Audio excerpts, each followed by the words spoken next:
welcome back to my channel. So we're gonna be like close and personal, kind of at a weird angle today. I've been wanting to film this for a while now, but I've honestly just been so busy. So I'm actually currently sitting in my car in my driveway. Blakely is in the back napping. If you're a mom, and I'm probably even a dad, you understand, like, if the baby needs to nap and you get home and they're napping good, you sit in your car and you let them nap. You know. So anyways, this is going to be my birth story video and has the same story, and so it's just kind of fun and interesting and crazy to hear how it differs from person to person. So let's get started. Due July 27th, 2020, and I ended up going into labor July 17th. It's 38 weeks and 4 days. Yeah, 38 weeks and 4 days. And I had, we had a pretty good day that day. We went out and ran some errands Friday day, and then that evening we went and had dinner with our cousin and her fiance. And then on the way home, I remember telling my husband, like, I feel a lot more pressure than literally feel like if you just go over a bump right, like my water is just gonna break. Like, it was just a ton of pressure. Anyways, went about our business, that evening, come home, we watched some TV, watched a movie, all that kind of stuff. I took a shower. We were literally getting ready for bed, and I had already taken 2 Benadryl at this about 10 o'clock at night, roughly, again on that Friday.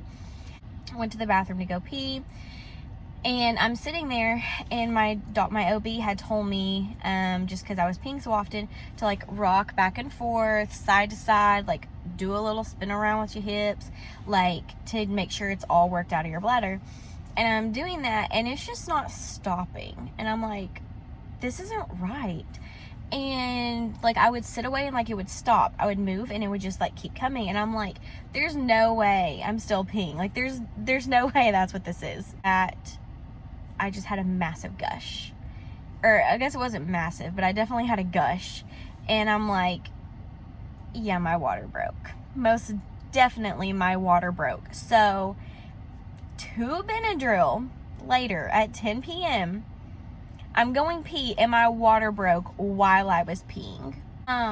So yeah, thankfully we already had our bags packed and all that. The only thing that we had to pack was like grab our phone chargers and put that in the bag, just like our day-to-day usage stuff. And we already had like travel toothbrushes and toothpaste and all that kind of stuff packed, so it was mainly just like our phone chargers, and throw that in the bag in the car. And we're leaving, and we make it probably 2 miles down the 2-3 miles down the road, and I still haven't had contractions at this point, but my water is just like, it's a consistent, like, just gush, like it's a consistent like gush break type thing. And I was like, oh my gosh, we forgot our guest list. And my husband was like, do you want us to turn around? And I'm like, no, it's fine, like it's fine, whatever. And so then we keep driving, and I'm like, okay, yeah, go ahead and go get it. And mind you, it was like 2 seconds later, so we turn around to go get it. And then I have a contraction, and I'm like, no, let's go to the hospital. Let's just go. So we turn around and we keep driving. And then we probably get another 2 miles. Well, maybe a mile and a half, 2 miles, somewhere around there. And I have another contraction, and I'm like, okay, it's not bad. And so I'm like, go ahead and turn around. And then we leave, and we're headed back to the hospital. And we live about 15 minutes away from the hospital, like with no traffic. If there's traffic, it's about 20.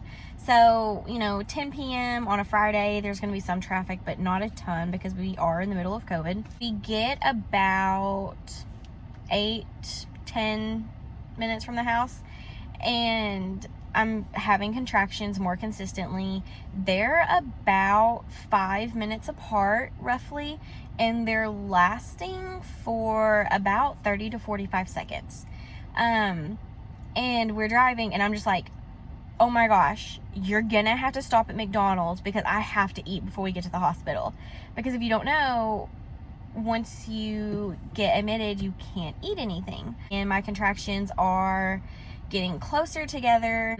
So we get there, and my contractions are about 4 minutes apart, and they're lasting for almost a minute at a time at this point. And he goes in and tells them, hey, my wife's in labor. And they're like, okay, we'll just bring her in. And he's like, I need a wheelchair, because I told him I wasn't going to walk in there and leave a puddle, like a string of puddle following me up there. I wasn't going to do it. So the nurse comes down with a wheelchair, and I get out of the car, and it was the biggest gush I had had. I literally left a puddle, like, the camera doesn't do justice, but obviously like way big. She's like, your water broke. And she's like, just for fun, we're gonna test it. And she just put it on like the puppy pad in the wheelchair, and it died. The entire thing blew. And she's like, yep, your water broke. And at this point, my contractions were about 3 minutes apart, and they were lasting for about a minute at a time. So it took us a while for me to get admitted, because I obviously had to get COVID tested, and then they could not get my IV in. The needle that they were using was like really flimsy. It wasn't like a straight hard needle like normal, and I had to be stuck 7 times before they could get it in right. So that took a very long time. The time they finally admitted me, it was right before midnight, and I had to wait on my epidural because the anesthesiologist was in an emergency C-section. But like, they were getting a lot harder to breathe through. I cannot, like, I'm at the point where I can't talk through them, and it's getting hard to breathe through them. And I wanted to get my epidural just because they wouldn't let me walk around, because it was my first baby and I was progressing so far. Oh, I forgot to tell you, whenever we got to the hospital, I was at a 5, 100% effaced, or in active labor at that point. I had to wait on the anesthesiologist for a very long time. It was around 3 a.m. when I was finally able to get my epidural.